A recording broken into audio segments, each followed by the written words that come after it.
Bueno, llegué. Acá estamos esperando a la Dani. No me di cuenta de haber agendado un coaching, así que acabo de terminar. Estamos bien. Ahora cuando se sume Dani, la invitamos y arrancamos con este vivo de coaching en el ámbito de salud, cosa bastante rara, pero muy necesaria.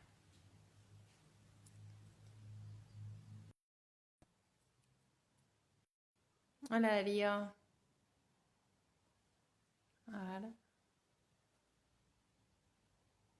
ahí está.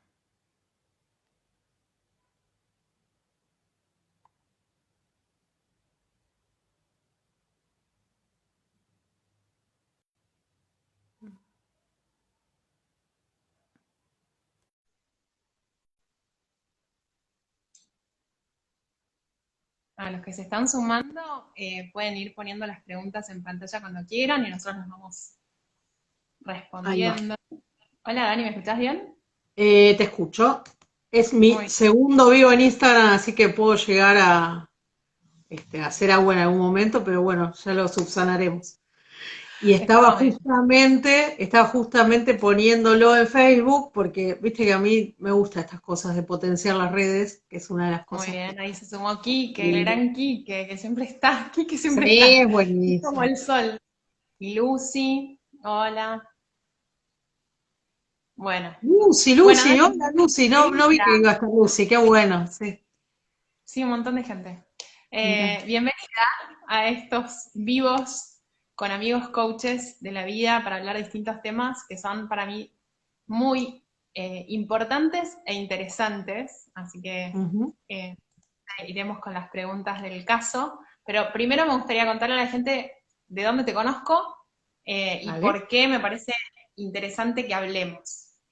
Eh, a Dani yo la conocí en el Congreso de Coaching de Córdoba, primer Congreso de Coaching y Neurociencias. Me acuerdo que cuando me anoté yo Sí. dije, tengo que ir, eh, porque además era en la facultad, no me acuerdo si vos te acordás, era en la En Universidad la de Universidad Córdoba. de Córdoba, en el pabellón de medicina, y era el Congreso de Coaching, Neurociencias e Inteligencia Emocional. Era el primero Tan, que se hacía y se hicieron dos solos, de hecho, porque después, nada, se dedicaron a otras cosas los organizadores, pero en el momento estuvo muy bueno. y me acuerdo que yo dije, voy a ir como gesto político incluso, porque era toda una novedad que desde una universidad, desde una facultad de medicina, se estuviera organizando algo en donde se unía coaching con neurociencias, que fueron dos temas que a mí siempre me fascinaron, pero que en la realidad no tenían en ese momento tanto punto en común. Bueno, y ahí nos Ujú. conocimos y nos hicimos amigas como si nos conociéramos de toda la vida. La verdad que nos pusimos a hablar y nada, millones de cosas en común eh, y como un mismo estilo de encararlo. Así que bueno, y Dani en ese momento ya me dijo que le interesaba el aporte que el coaching tenía para hacer en el ámbito de la salud. Y yo dije, esta chica es muy interesante, está pensando distinto.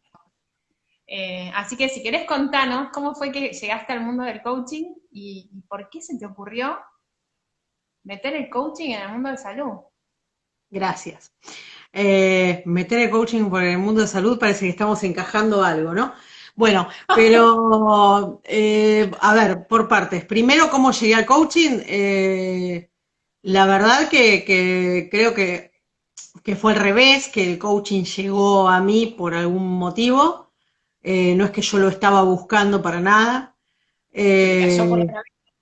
¿Cómo fue? claro, a ver, yo cuando conocí a quien hoy es mi mujer hace 4 años, y de esto hace ya 9, estaba haciendo una cosa que se llamaba talleres de liderazgo.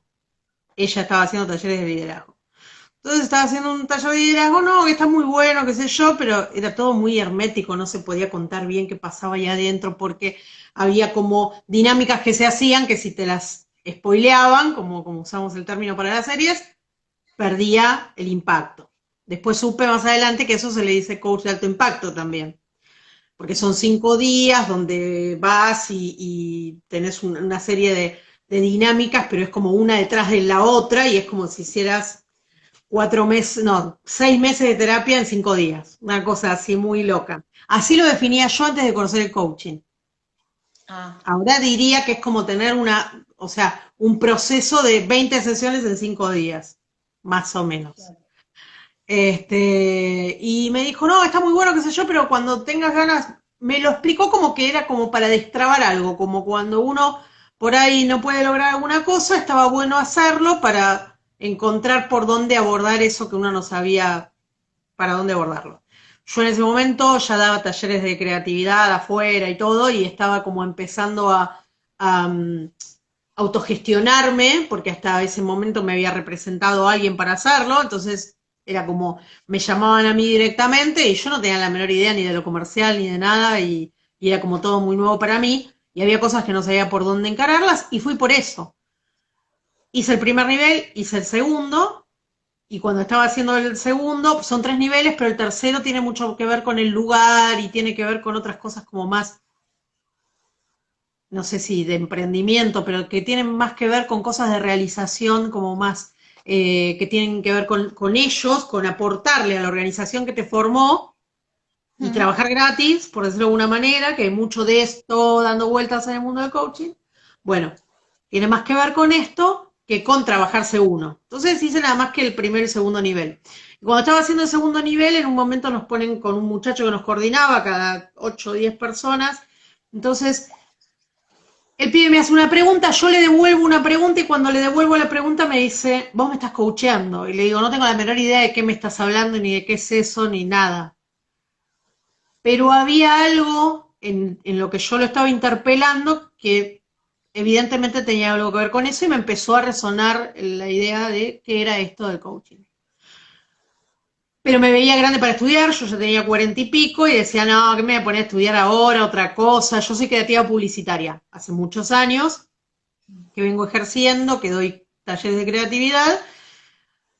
No, o sea, me encanta, adoro la creatividad, y no pensé encontrar algo que me apasionara de la misma manera, y me equivoqué. Bien. Porque evidentemente ahora van, o sea, digo, sigue siendo mi pasión la creatividad, pero estoy como mucho más apasionada en ejercer el coaching. Ujú. Sí.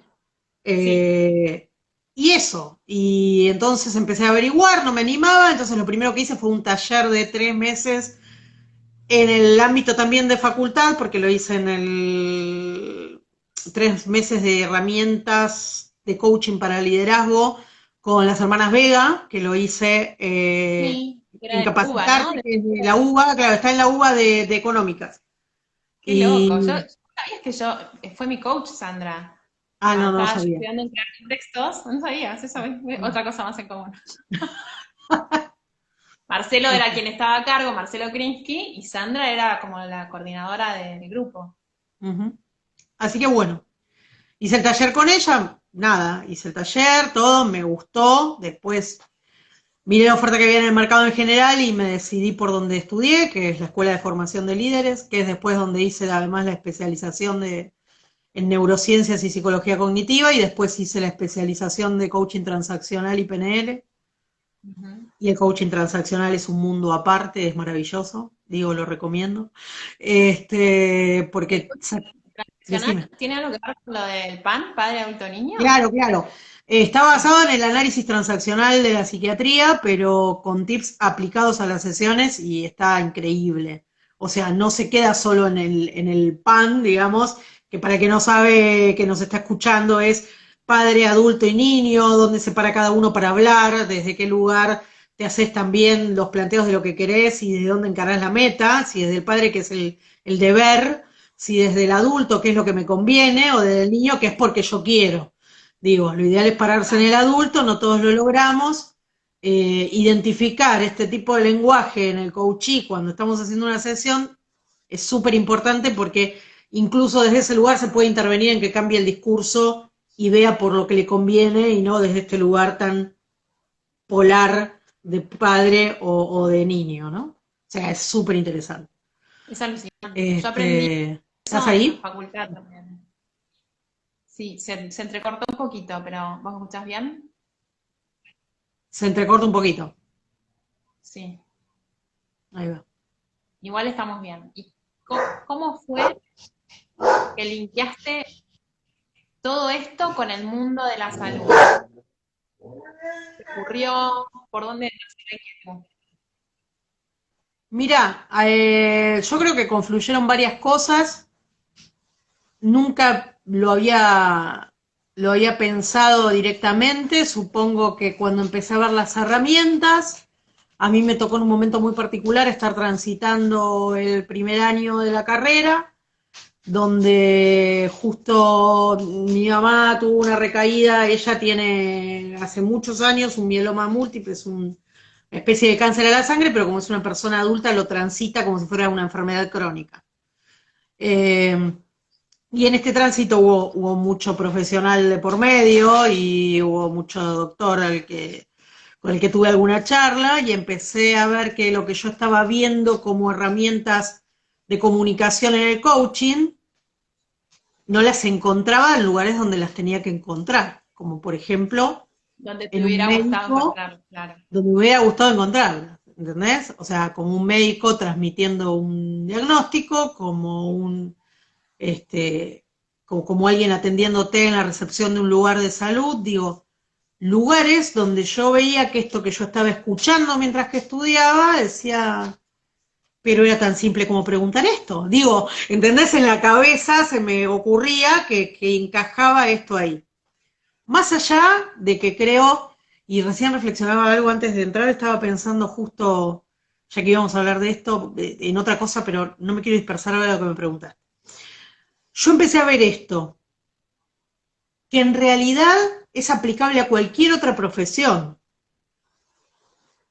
pero que en el mundo de la salud, yo siempre me gustó mucho investigar, las neurociencias a mí me pierden, y a mí siempre me gustó mucho investigar los avances y la inteligencia artificial y los avances tecnológicos y esta cosa de estar en el buca, que yo siempre digo, para mí digo que cada uno debería definir su era más allá de dejarse llevar por la era en la que está, ¿no es cierto? Deberíamos definir el parámetro nosotros, ¿no?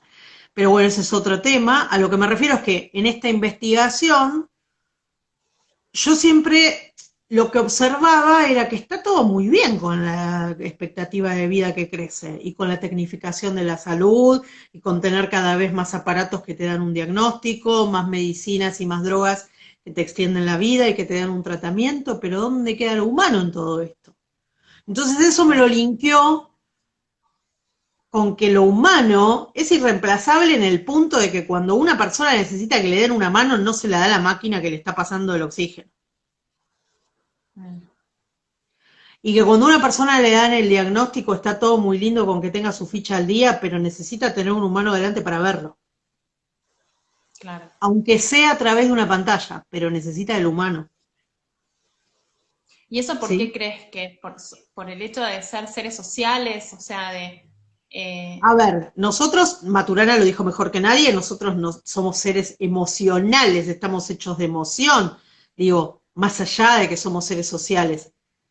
Pero esta cosa en la que estamos entre lo social y lo emocional hace que necesitemos de una respuesta del entorno a lo que nos pasa.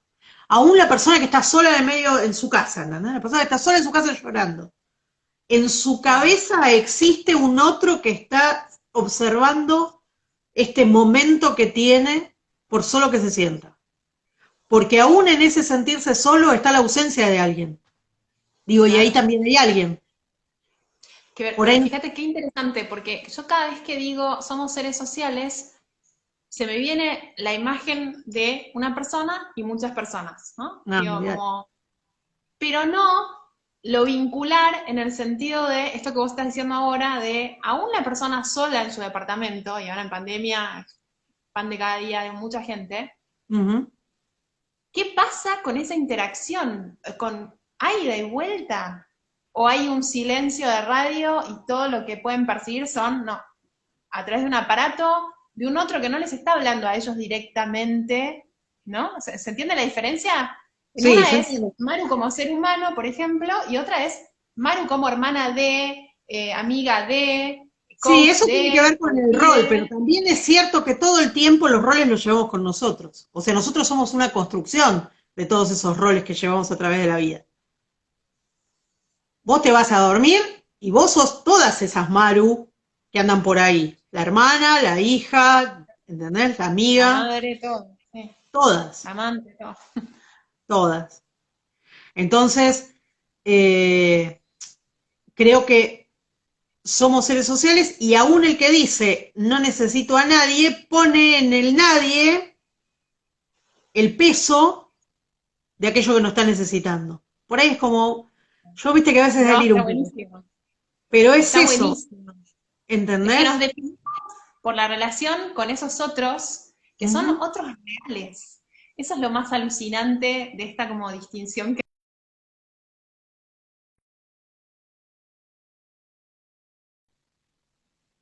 Sí, ahí está.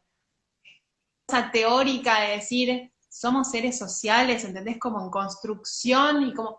No, no, esa construcción es en cada día, con cada conversación, con cada sentir. Ujú. Es eso.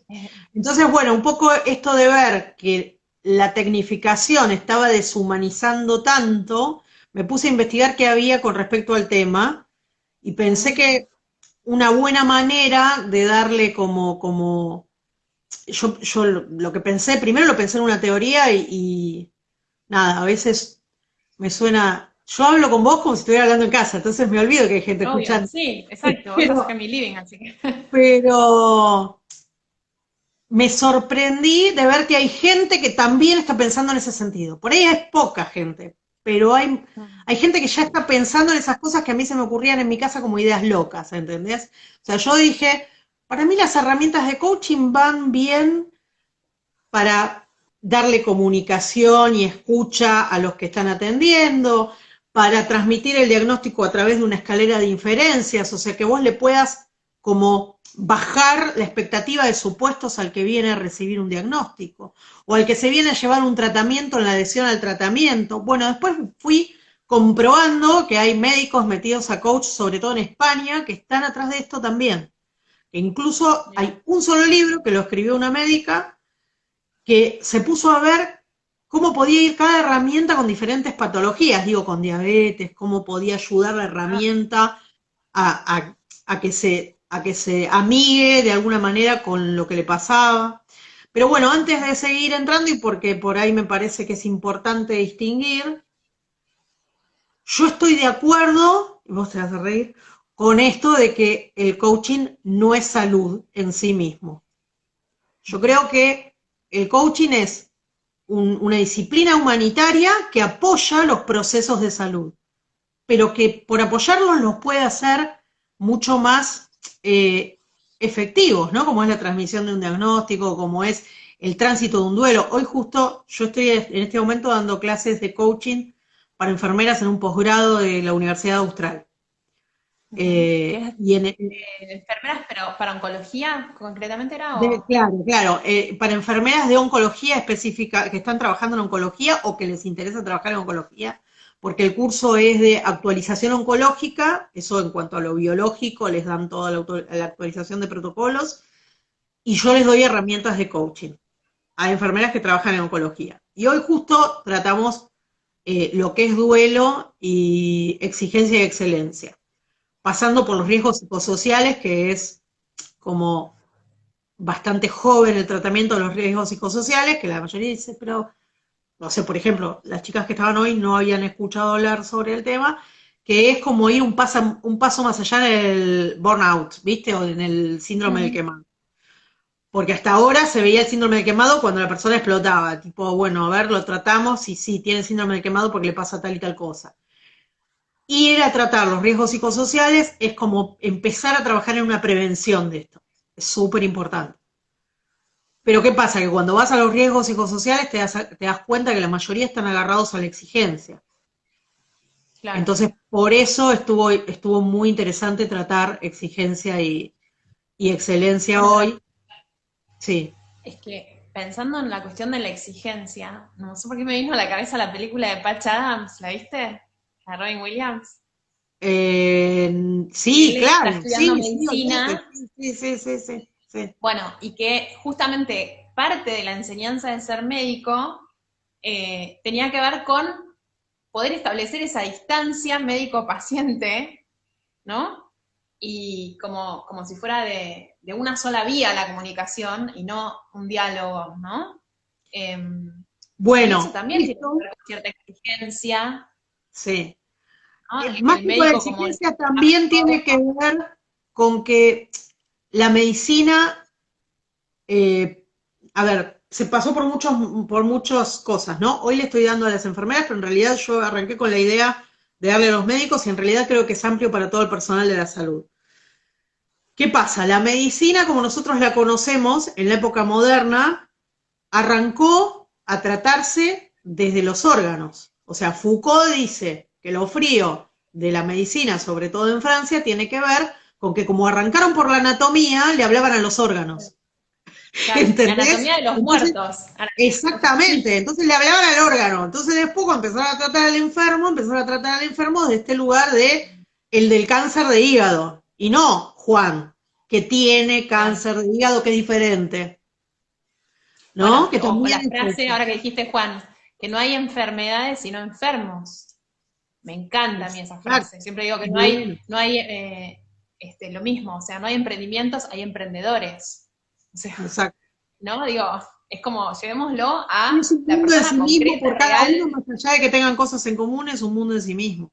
Entonces, bueno, lo que decía Foucault era esto, después se pasó a una cuestión paternalista de darle un lugar de preponderancia al médico como si fuera una especie de padre al que se acudía, incluso a tratar, cuando surgió el médico de familia, a tratar temas hasta de familia, a consultarle cosas que no tienen nada que ver con la medicina, pero Tipo pasaba por dos cosas. psicológica.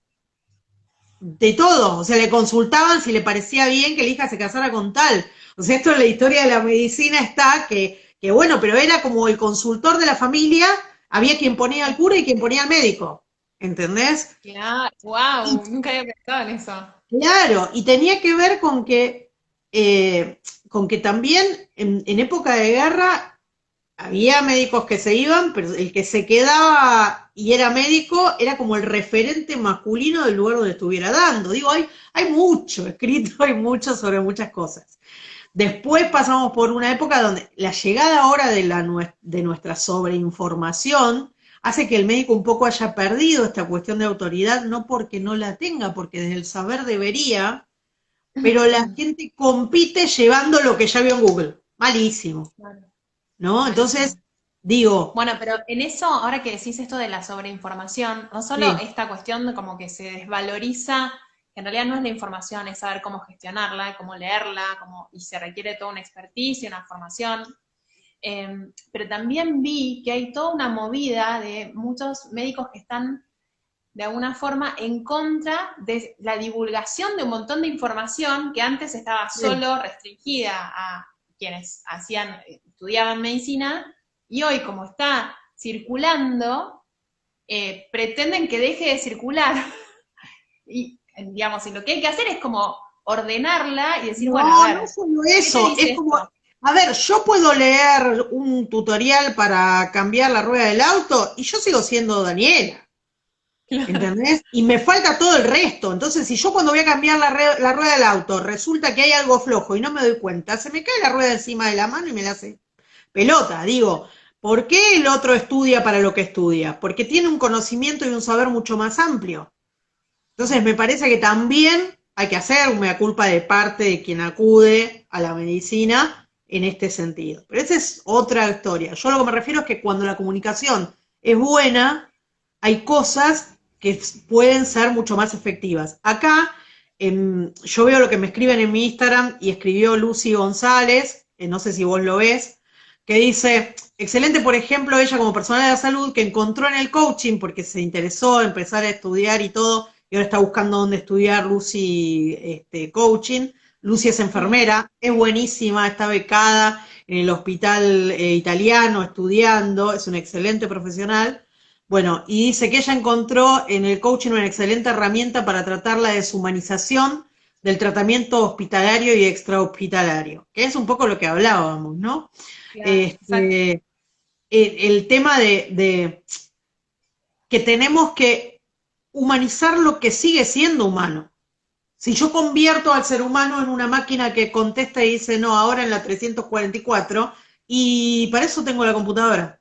Digo, entonces realzar y reencontrarse con esto humano, que aparte hay estudios, porque ahora con las neurociencias se pueden comprobar muchas más cosas del impacto de la palabra, por ejemplo, de lo emocional y todo, pero hay estudios donde dice la incidencia que tiene, por ejemplo, una buena comunicación en un tratamiento, o cómo esté alguien en su estado de ánimo. Entonces, digo, poder gestionar el estado de ánimo de un paciente, desde una enfermera, un médico que pueda gestionar ese estado de ánimo que le trae un paciente, es súper importante también para cómo le vaya a ir con el tratamiento.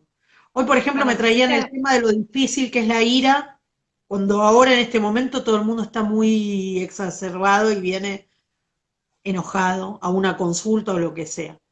Y hablábamos de lo importante que, por ejemplo, cuando ves comunicación te dicen que bajes el tono, que bajes el ritmo, que no empieces a hablar sobre el que está hablando cuando está enojado. Digo, hay No maneras de sé. que el otro empiece a encontrar, claro, su Claro. ritmo y su Bueno, tono. me hiciste acordar, eso sí, en algún lugar tenían que hay estudios que demuestran que los médicos, porque yo hice también un posgrado en psiconeuroinmunoendocrinología del estrés en la FADA del Oro, y ahí nos traían un montón de estas cuestiones emocionales y el impacto en la relación médico-paciente. Y había estudios que demostraban que aquellos médicos que habían sido más fríos tenían muchas más demandas de mala praxis. Con lo cual, a todas luces conviene poder tener mejor trato y esto de la gestión emocional y humanizar el ámbito de la salud. Ahora, lo que me surge la pregunta es, ok, si por todos lados conviene, ¿por qué pasa lo que pasa? O, digo, ¿A qué te está referís con que esta, pasa lo esta que pasa? tendencia tecnologizante o deshumanizante. No, yo creo que es un péndulo de aprendizaje y a mí lo que me parece es que en función de la tecnificación de un montón de otras cosas, eh, se le da como un valor preponderante a todo lo que es tecnología y demás, y se olvida el hecho de que también tenés que capacitar al humano que está atrás de esa tecnología. Mm, claro. El humano es barato, la tecnología es cara. ¿Qué cuidas más en tu casa? ¿El plasma de 55 o la tostadora que te sale 300 pesos? Es una Sí, barbaridad, ¿eh? Ojo, es una no, barbaridad, no, yo sé que es una barbaridad. no, es que pasa así, es un tema de dónde están los Bueno, valores, en la billetera bueno, y en la agenda. bueno, O pero sea, ¿sabes qué pasa? Vamos a seguir con la misma metáfora. El televisor vos lo usás para ver un programa, en cambio con la tostadora vos te haces desayuno todas las mañanas. y entonces no te seguía ahí. Y entonces a la mañana siguiente cuando vas a desayunar el televisor no te sirve. Se Claro. entiende a que voy a que en realidad hay que pensar también qué es lo que estás dejando de lado por ir atrás de la tecnificación. Porque las dos cosas pueden convivir perfectamente. Ahora, el tema es no dejar de lado una No, por y otra. además, no solo eso, pueden convivir y se necesitan. Ujú. Pensando, ¿viste la película, ahora no me acuerdo el nombre, Grandes Héroes, creo que es en San Francisco, que es San Francisco y Tokio, es de dibujitos Ah, sí, sí, animados. sí. Sí, ya sé cuál es. El que hace el robot blanco, que es como un enfermero, Claro, es un divino, enfermero. o Sí, sea, sí, sí. es El que humano era hermano del que. Sí, sí, ya está. Ya del tengo que la muere película. y que le Sí, hace todo como el tratamiento de duelo es eh, muy buena película. emocional. Es alucinante. Y eso es tecnología humanizada. Ujú. Sí. Con lo cual, o sea, se recontra necesitan las dos cosas. Sí es verdad que, como vos decís, creo que hay muchas veces un endiosamiento de la tecnología como si eso nos pudiera salvar en sí misma, ¿entendés? Como si eso fuera... Y la tecnología es un medio, ¿no? Pero para el que no lo ve y se transforma en un fin, ahí que se apagó, Estás pasa quedando eso, ¿no? oscuro. Como que cambian, Sí, se cambian los tantos, ahí vuelve la luz, ¿eh? ahí Ahí va. va. Eh, es como un temón, es un temón. Porque ¿a dónde se destinan los recursos? Es esa la cuestión, digo, yo hospital o yo universidad, digo, ¿dónde voy a priorizar, ¿no? La toma de decisiones? Sí, igual yo creo que el recurso humano siempre está incluso para usar la máquina, digo, vos necesitas un recurso humano, no es que se usa sola la máquina, digo, vos necesitas un recurso humano, pero creo que también, eh, y por lo menos es lo que estoy viendo, la responsabilidad la está tomando el humano, ¿sí? Que es parte de ese recurso, por una cuestión de que también se lo lleva con él. Digo, Lucy, por ejemplo, es Sí. una excelente profesional. Está al tanto de las últimas tecnologías, todo te sabe, todo lo que pasa, todo, bueno. Ahora, a ella le importa por ella. Porque la humanización es eso. A vos te importa que vos seas mejor profesional que ayer y mejor que vos ayer. Te importa por vos.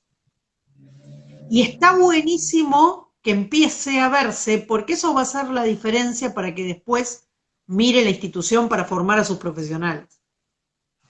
Vos decís que esa demanda va a llegar de la gente. Sí, yo estoy segura que va a llegar de la gente. Porque Son de muchos los que me hecho, dicen eso, ¿eh? porque de hecho, incluso traía una anécdota, una de las chicas que participaba, que decía, no, porque se nos fue una persona del servicio y resulta que todo el mundo quería ir a atenderse con esa persona. ¿Qué tenía de diferente al resto? ¿Qué tenía de diferente al resto? ¿No? ¿Y qué tenía de diferente al resto? Y que trataba distinto a la gente. No era que sabía poner más rápido la vía, ¿entendés? Claro. Hablando de enfermeros. Era que trataba distinto a la gente. Y eso es lo que va haciendo la diferencia. Hoy cerramos la clase con una frase que dice, eh, si nadie cambia, nada cambia. Y que sostener el cambio transforma el sistema. Y es eso. Si nadie cambia, nada cambia. O sea, si todos están esperando que el otro empiece, o que alguien venga y me dé, no cambia nada. Decís, ¿entendés? Bueno, Y que yo la conocía, si nada cambia, ¿cómo empieza? si Decime de vuelta esa nadie, parte. si nadie cambia, Cambia, nada, nada nada cambia. cambia. Y si yo cambio, todo cambia. Así, ya, así Sí, conocía. claro. Que es un poco el ejemplo de Lucy. Lucy, vamos a tener que, que conocerte. Aprovecho para decirle a la gente, si quiere hacer preguntas, aprovechar que la tenemos a Dani.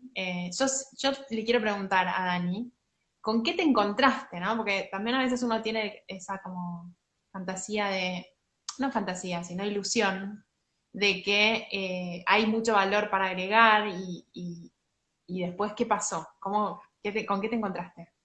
Yo creo que la gente que está buscando, la gente ya lo tiene el valor y no sabe cómo aplicarlo con el entorno que se encuentra muchas veces, ¿no? Ok. Por esto Como un mismo, sistema que por, no existe. por el sistema, por los recursos, entonces tiene como que aprender a navegar en los recursos que tiene, no porque no lo tenga el valor, sino por una cuestión de aplicación. Sí es cierto que hay cosas que, digo, la formación pasa más por lo biológico que por la humanización en sí misma. Eh, por ejemplo, una cosa es conocer las etapas del duelo y la otra es qué hago para intervenir en cada etapa. Ahora, a vos te dicen la etapa del duelo, pero si vos no sabés reconocer o trabajar con el miedo de alguien, ¿qué haces cuando el otro tiene miedo? Si no Claro. sabés cómo se define el miedo, si no fuiste al fondo, si no sabés de dónde está agarrada la culpa, por ejemplo. Eh, si no indagaste en el supuesto del paciente cuando le diste ¿cómo se llama? La indicación y le dijiste, bueno, a ver, tenés que tomar esto cada 8 horas y me venís a ver en una semana. O llega a la casa, mira y dice, a ver qué contraindicación tiene esto, va y lo deja. Y no lo usa. Claro.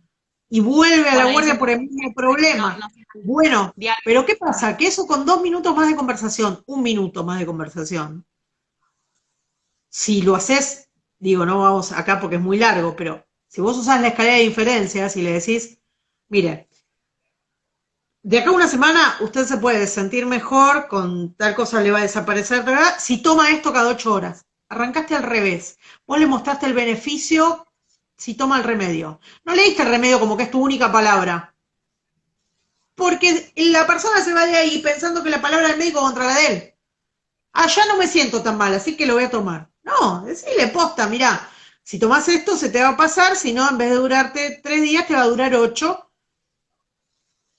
Y si se te pasa solo, te puede dar, no sé, alguna cosa que, ¿entendés? Mm, Digo, dale las alternativas, planteale, para que diga, ah, no, pero me dijo que si lo tomo se me dan 3 días, lo tomo. Digo, se va sin saber más que la indicación. claro. Y hay herramientas de comunicación para eso, para que sea más efectivo. ¿Con qué me encontré? Y yo me encontré con un montón de cosas. Yo empecé a preguntarle a los médicos recién recibidos, a los que hacía mucho que se habían recibido, Mm. que veían. ¿Y veías diferencias entre los más nuevitos y los de antes? Mira, Ahí alguien decía, perdón, dale, contestá y todos después leo. decían, todos decían que les faltaba el tema de la comunicación, porque de hecho, hasta uno me dijo, no, que cuando había estudiado y no hacía tanto que se había recibido, digamos, un intermedio, ni de mucha carrera, ni recién recibido, había visto comunicación en un libro de medicina de familia y ocupaba un capítulo. ¿Vos imaginate la cantidad de libros que estudian? ¿Qué es eso? Salvo que sigan medicina generalista. Los de la medicina generalista le dan un poco más de bola a la relación y a la comunicación médico-paciente. Ujú. Bueno, pero ahí alguien comentaba recién que en Sí, toda la carrera no habían tenido nada de gestión emocional, que claro, en realidad ninguna carrera tiene nada de gestión emocional. sí. Eh, es sorprendente, ¿no? Digo, si ya hace rato que sabemos que somos seres emocionales, de vuelta, o sea, ¿por qué habrá tanta resistencia, ¿no? A tratar estos temas? Y a mí, recién cuando vos estabas contando esta cuestión de cómo lidiar con el miedo, recién ahí como que se me hizo claro y digo, claro, cualquier persona cuando se encuentra en una situación de enfermedad, lo que surge es un miedo. O Obvio. sea, Porque cuando uno eh, habla de duelo piensa en muerte, y en realidad el duelo es el duelo de un montón de cosas. O sea, el duelo emocional pasa por el duelo de la pérdida de las capacidades, por ejemplo, de perder tu modo de vida como lo llevabas hasta ahora. En una persona con cáncer de mama, hasta el duelo de su imagen en el espejo, de la pérdida de la simetría corporal, de pensar en sus futuras relaciones y hasta a veces autoexcluirse de seguir teniendo vida amorosa. Digo, mirá si se pasan duelos, no tienen que ver con lo tanatológico. Una cosa es el duelo tanatológico, pero el otro es un duelo que va llevado en un montón de otras cosas. O sea, hasta la persona sin pasar por lo oncológico, la persona que tiene un accidente y pierde, no sé, la movilidad de una mano también tiene su duelo de esa falta de capacidad, o sea, de este nuevo adaptarse a la vida sin poder hacer cosas que hacía antes. ¿Sí? Eh, 100%. entonces, creo que eso nos deja en un lugar, vos decías, ¿por qué pasa, no? Lo emocional. Y yo creo que porque nosotros no dejamos de ser espejo del otro. Mm. Entonces, a veces hay como hasta un temor a que si el otro me trae un miedo, no me lo deje, ¿no? Que no, como no El que no entrarle al sabe tema. gestionar, el que no sabe gestionar las emociones, tiene mucho esto de, no, no voy a hablar con este si está todo el tiempo hablando bajones. ¿No escuchaste eso? Cuando por ahí el otro necesita que lo escuchen y por ahí después de una buena conversación se va sin ese bajón que tenía. Claro. Digo que me parece que hay un temor a involucrarse pensando que es meterse en la emocionalidad del otro y traérsela con uno. Y gestionar las emociones no es eso. Gestionar las emociones es, así como veo al otro como legítimo otro, entender que las emociones que el otro me trae son de él, de su Claro, experiencia, lo que está pasando, pero son de él. sí. ¿no? Bueno, y eso a todo nivel, ¿no? Pero bueno, en el ámbito de la salud son además emociones bien cargadas, ¿no? Por Como supuesto. muy densas, que traen todo esto que vos decías, desde Ujú. mucha incertidumbre hasta resignificar quién soy, qué voy a hacer de mi vida, ¿no? Frente a esta enfermedad. Es como, Eh, sí, es Me como un parece que, nivel, un error y por lo que se alejó mucho el mundo de la salud, de las emociones de los pacientes que atendía, es por pensar que se las iban a llevar ellos o que ellos las tenían que resolver. Digo, si hay un buen consejo para un cuidador o para un enfermero es que no tiene que resolver nada, está para acompañar, para cuidar y para confortar desde otro lugar, pero no tiene que resolver la emocionalidad del otro. claro, sí, Acompañar no que las significa emociones del otro tener que son resolver. Exacto. Porque ahí es donde pasa que se lleva a la casa el problema del que está en la suya, digamos. Y ahí es donde empieza a hacerse toda una pasta que después decís, ah, no, pero esto mejor no me meto porque me hace mal. Pará, es del otro. Y no solo eso, entender que el protagonista de la emoción que está transitando es el paciente, en cualquier lugar donde te toque que esté el claro. paciente, que seas un enfermero, un médico. El protagonista de las emociones en ese momento es el paciente. Hoy surgió el tema, por ejemplo, de qué pasa con esto cuando vienen enojados, esto que te decía que yo les decía, bueno, bajar el tono, no subir sobre el tono del otro para ir en que se encuentre, entender que el enojo no es personal para con el que lo está atendiendo, sino que es algo que trajo el otro de afuera. Pero ¿qué pasa cuando viene la persona enojada porque lo hicieron esperar y el personal de la salud que lo atiende, el profesional, médico, enfermero que fuera, le dice, y sí, vio, este hospital es un desastre? Y empiezan a potenciar Claro, es el echar ese leña al enojo. fuego. Bueno, Pero sí, mucha gente, ojo que mucha gente lo hace pensando que eso es una manera de empatizar. No, el claro. paciente está buscando seguridad, está buscando contención. ¿Y cómo le va a dar seguridad? Lo va a contener en un lugar donde el mismo médico piensa que es un desastre. Claro. Sí, sí, sí, al revés. Por eso, es Entonces, el echar leña momento al en el que fuego. entra el paciente, el protagonista es la emoción del paciente. El médico, el Claro, enfermero tendrá sus ámbitos para hablarlo con sus pares. Ahora, eso hay que dividirlo, claro. porque si Sí, es que no, hay un menjunje, hay una claro. mezcolanza ahí. Bueno, Yo pero creo eso es que falta de además gestión de emociones, eso es falta de es gestión. gestión de emociones, pero estamos tan en pañales, porque creo que no es solo este miedo de no llevarme o no cargarme con la emoción del otro, sino es todo lo que la emoción del otro despierta en mí, no sé qué hacer con eso, ¿no? O sea, es como esta cosa de que se me engancha con todo lo propio, ¿entendés? Sí, Y entonces el enojo del otro despierta mi enojo o mi tristeza, andás a ver con qué engancha cada uno, y ahí se hace todo este berenjenal, en vez de sí. poder separar. Pero ¿por qué pasa? ¿Por esa ansiedad de ser protagonista o de resolverle al otro las cosas? Así como en la comunicación estamos esperando que el otro termine de hablar para darle una respuesta y así no nos escuchamos nunca. Tal En el cual. ámbito de las emociones muchas veces lo que pasa es eso, pienso que yo le tengo que resolver. No, tengo que acompañar. La manera de gestionar es acompañar, con escucha, con presencia. Esa es la manera. Yo no puedo meterme adentro tuyo y sacarte la tristeza así viste, no sé, con un bisturí. No se Con puede. fuerza, como dicen.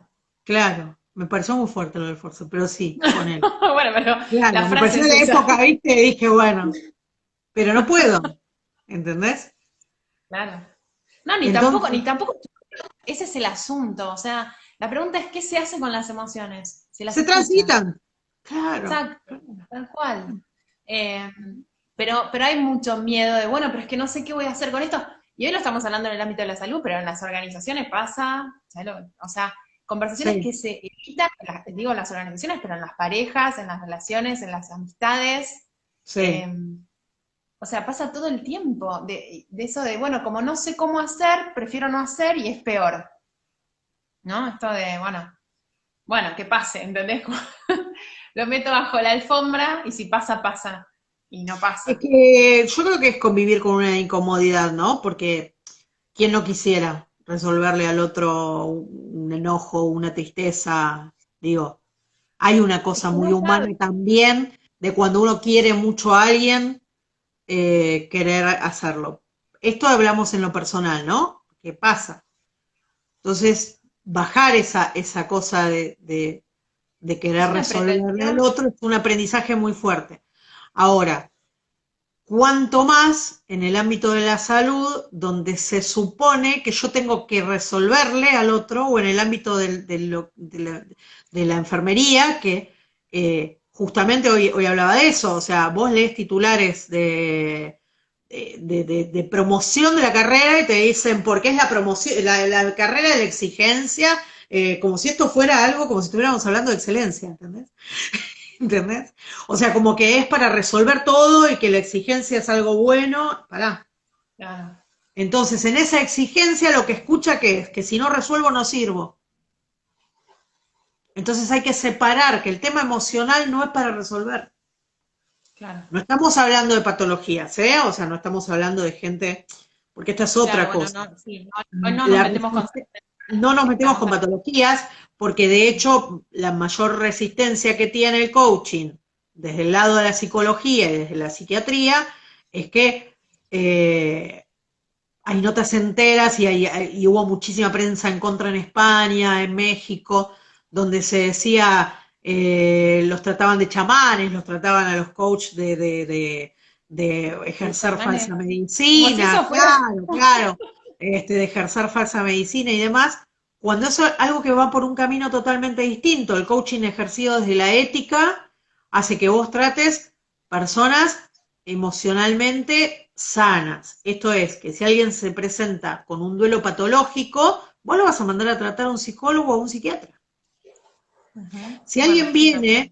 viene un coachí tuyo y te habla en el primer encuentro de una cosa, en el segundo te vuelve a hablar de la misma, y en el tercero vos ves que vuelve con el tema, y que generalmente es un tema agarrado al pasado y demás, le empezás a hacer algunas preguntitas y le preguntás cómo estás comiendo, cómo está durmiendo, digo, para que sepa el resto, que no es coach, cuando uno está con una buena formación de coaching, tenemos distinciones emocionales, perdón, distinciones psicológicas que nos permiten ver, bueno, hasta acá estamos. Ahora, esto le pertenece a otro profesional de la salud, le pertenece a un psiquiatra, le pertenece a un psicólogo. Digo, no son ámbitos de competencia. Y sería ideal y sería buenísimo que se convirtieran realmente en ámbitos de colaboración. Claro, ¿Sí? Que si 100%. yo veo a alguien que necesita un psicólogo, un psiquiatra, bueno, me ha pasado, ¿eh? Me ha pasado de estar tratando a un chico durante bastante tiempo y de repente, digo, algo le pasa que yo estoy viendo que este sentimiento de aburrimiento vuelve, qué sé yo, y yo tenía mucha confianza. El padre era quien patrocinaba el tratamiento, el chico, un chico grande, 19, 20 años. Yo hablé con el padre y le dije, mira, me parece que estaría bueno que lo hagas ver por un neurólogo porque yo le observo algún tipo de cosa con la atención.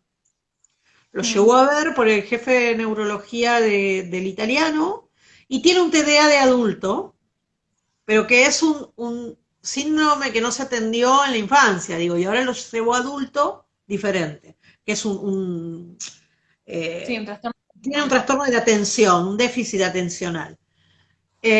Lo vio, le dijo que realmente no era para tratar con medicación, salvo que necesitara hacer un trabajo muy específico de dedicación, y que lo que necesitaba era trabajar más en su orden y en su organización. Y eso fue lo que hicimos en el ámbito del coaching. Digo, en las sesiones empezó a ver qué cosas le empezó a buscar acciones que le resolvían su día a día, lleva agendas ahora, bueno, está trabajando en una oficina en compras y no le duraba un trabajo. Digo, hay como Claro. cosas que se ven, Y bueno, es que pero el en ese coaching es momento que necesitó eso, por él le podría haber pasado que hubiera necesitado medicación y otro tipo de tratamiento. claro, claro, Hubiera sido irresponsable de mi parte que él no lo vea. claro, pero es súper importante estar atentos a eso, ¿eh? Ujú. Em, y como nada, es como despejar esos fantasmas también de que son ámbitos que se superponen, porque no se superponen, están hechos desde otro lugar y para otra cosa. O sea, yo me acuerdo el primer día cuando entré a la formación de coaching y Marcelo dijo, esto se parece mucho más a un proceso de aprendizaje, es eso, es como cómo lograr cambiar hábitos, cómo proponerte objetivos nuevos, desde enfoques nuevos, y se parece muchísimo más a eso que a una terapia psicológica en donde vos lo que haces es revisar y como ir a mirar hacia atrás, ¿no? Por supuesto que digamos, hay puntos de contacto en el sentido de que somos personas. Que tratamos lo emocional, Exacto, por tal cual. supuesto. Sí, que todos venimos de experiencias, por supuesto. Ahora, yo pensaba lo loco de esta disciplina humanística a la que vamos a llamar coaching. Y lo estaba pensando antes de que nos conectáramos, que digo, es de las pocas profesiones que en un alto porcentaje no se sigue para ejercer, pero no por la incapacidad de ejercerla, sino porque hay mucha gente que la sigue para gestionarse. Claro, para aprender para Hay sí. gente, claro, hay gente, muchísima gente que la sigue para aprender para sí o para llevarla a su trabajo. Claro, para de complementar lo que relaciones ya vienen públicas, haciendo. para complementar lo que ya viene haciendo, y que no la sigue para recibirse y ejercer de coach. ¿Y cuántas profesiones hay que pase eso? Digo, tan humana es, Claro, que es una herramienta en sí totalmente. misma la profesión. Porque vos no ves un abogado que estudie para, bueno, sí, los que estudian dentro de la cárcel por ahí para salir, pero después ejercen de abogados, ¿no es Claro, cierto? Pero no se ve en general, o sea, un médico no estudia para atenderse a sí mismo, ¿me entendés? Un contador claro. no lo hace para llevar sus cuentas, no necesita, va y contrata un contador. En cambio, generalmente le Sí, como pasa a inquietud mucha personal. gente Es verdad, nunca lo había pensado. Sí, y la lectura muchas veces es que no terminan de encontrarle la vuelta como para hacer de esto una profesión, pero no necesariamente. Yo tenía no montones de compañeros que necesariamente. Yo decían, yo lo conozco estudio gente para mí. que, tal cual, yo conozco Sí, mucha gente que lo estudió para sí misma sin necesidad de que sea por una cuestión de no saber venderse o no saber gestionarse. Mucha gente lo estudió para sí como quien hace un proceso de terapia. Voy a estudiar claro, coaching, listo. Estudió coaching exacto. y para cursarlo y ni siquiera hizo las prácticas, ¿eh? O sea, lo estudió para cursarlo. Conozco Sí, sí, muchísima para gente en aprender. ese Sí, es sentido. verdad, es verdad. Y eso se sostiene en Este, el tiempo. Sí, sí, sí. sí. Quedan 5 minutos. Entonces, Sí. a mí me gustaría hacerte una pregunta futurista. A ver. ¿Cómo te imaginas, digo, este link entre estas herramientas del coaching y del aprendizaje y de la comunicación y de la gestión emocional eh, en el ámbito de la salud de acá a futuro, digamos? Si pudiéramos... Yo te puedo contar una visión que tengo. Sí, a ver, Eh, dale. yo después de seguir coaching seguí un diplomado en humanización en salud. En el último trabajo había que hacer un trabajo de cómo lo aplicaríamos en nuestro lugar de trabajo, porque la mayoría trabajaban en lugares de salud, menos yo. Entonces yo expliqué mi situación y le dije, a mí me gustaría hacer un trabajo sobre cómo veo yo aplicado esto en un ámbito de salud. Y yo me imagino que me encantaría que cada lugar de atención tuviera un departamento de humanización, donde se Wow. encargue de llevarle una asistencia espiritual a un enfermo, que se encargue de llevarle un coach cuando necesita hablar el otro, que se encargue de mandar al psicólogo. Digo, que tuviera como una amplia mirada sobre el caso. Y que dé atención a el staff o a pacientes. Doble, doble, doble. Que ¿Cómo llamaste atienda el las departamento? necesidades del staff y las necesidades del paciente. Me parece que el camino de doble vía, estas herramientas lo que tiene es eso, que hacen Claro. bien el autocuidado del cuidador y al Y paciente. incluso la familia de los pacientes, y ahí ya está, Claro, bueno, triplete, por el rebote. Sí, mundo. sí, Qué sí. divino, Dani, qué divino. A veces A estamos mí, teniendo yo esa lo vida. escribí, lo tengo, o sea, si alguien quiere, si alguna institución quiere ver cómo ¿Quieres funciona, financiar? yo tengo todo Dale. escrita en la unidad cómo sería para ver que nos sentemos a charlar. Juan, Digo, departamento de lo pensé humanización. así, me parece que tendría que haber un departamento de humanización en los lugares de salud. No, y además, esto de la Es un asistencia al sueño, familiar ¿viste? del Pero ¿qué sabemos? paciente es algo vital, porque el nivel de estrés que se come el familiar Es para otro repercute en capítulo. el paciente. Nunca nos ocupamos del padeciente, que es aquel que está al lado del paciente. Es el cuidador, es el estrés más fuerte de todos. El Eso. cuidador es el que más Sí, se no sé si lo estresa y bueno, después cuantificaría, entra. pero el padeciente es un tema aparte. Sí, Es sí. súper. Bueno, Dani, te quiero agradecer antes de que se nos corte, porque Hablé la realidad es demasiado, no te dejé hablar. no, no, es que quedamos cortas, pero porque hay tanto para hablar. Te digo, hagamos un capítulo 2 pensando en esto de cuáles son esas vías como para llegar a esa visión, que me parece recontra realizable y necesaria. Así que, gracias. No sé si querés decir algo más antes de despedirnos. Nada, que si les gustó algo de lo que hablamos por acá, que se encarguen de hablarlo con sus semejantes, con los que tengan alrededor, que entre todos podemos hacer ese cambio. No, no son palabras, no quedó en una frase. Entre todos podemos hacer el cambio que queremos. Y es así. Me parece que es el apoyo de todos y el colaborar. Gracias, Maru, te adoro, ¿sabes? Ay, ah. Bueno, Muchas gracias a vos por tu besos grandes. generosidad y tu profesionalismo, Dani, porque la verdad es que le pones una calidad a todo lo que haces que es digna de admiración, así que muchísimas gracias y no tengo ninguna duda que llegaremos a esa visión de que exista un departamento de humanización en cada institución de salud. Ojalá. Bueno, Besitos. beso. Gracias a todos, no me acuerdo todos los nombres, pero está Moni, está Quique, está Lucy, nada, Andre Mili que Andre está mandando Mile, corazoncitos, que sí, así que gracias a bueno, todos nada, por estar. gracias a todos por Y estar bueno, por esto aquí. queda grabado, así que pueden Ah, se puede volver a ver, replicarlo, volver a verlo, yo se los paso. maravilloso. Bueno, beso, Chau, Eri. Chau, chao, chao. Dani. Le Chau, chau. mando besos tal cual, chao.